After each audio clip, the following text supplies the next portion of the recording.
In the early 19th century, America had come into a large amount of land that they purchased from the French in a deal known as the Louisiana Purchase. And the reason that they were happy to get all this land was there were a lot of resources that could be used.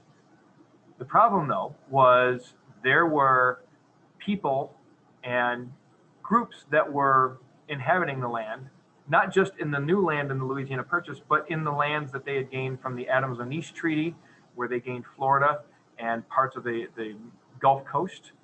And the American government saw them as potentially standing in the way of progress. So, sticking with this idea of manifest destiny, many Americans, including our American government, still held close to the idea that it was our fate and it was America's destiny to expand its empire.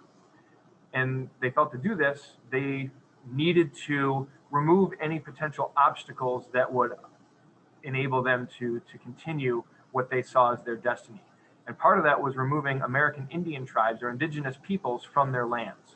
So the tribes that were most affected were the Cherokee tribe, the Choctaw tribe, a lot of those southeastern tribes in and around Georgia, Florida, Alabama, and areas like that. Because of government greed, were being forced off of their lands and forced to move west.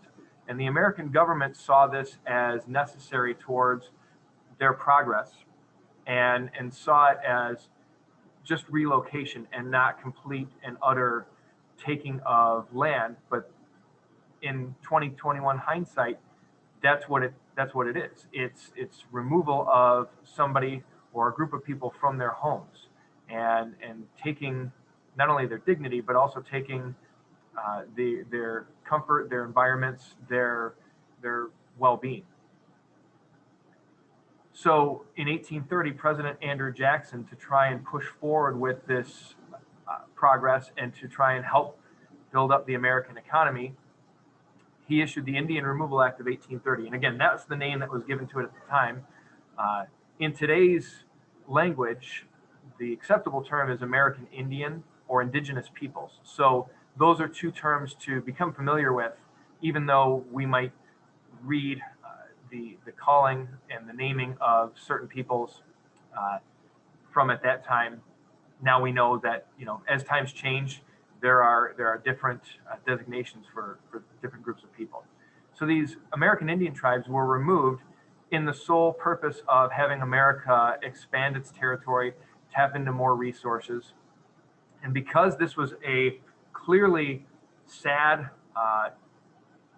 despicable, unnecessary move by the American government, and because 20% of the American Indian peoples who were removed perished in the process, this event became known as the Trail of Tears. And the Indian Removal Act of 1830 was one of the biggest complaints and one of the biggest scars on not only Andrew Jackson's presidency, but on American history as well.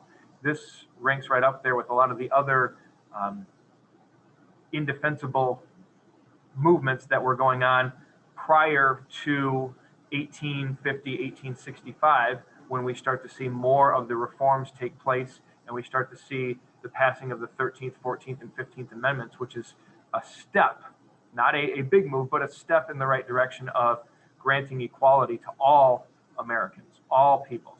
Because really, when we talk about this, it's not about a certain history, it's about America's history. And America's history involves everybody who was there at the time, all groups, all nations, all races, ethnicities, any kind of background.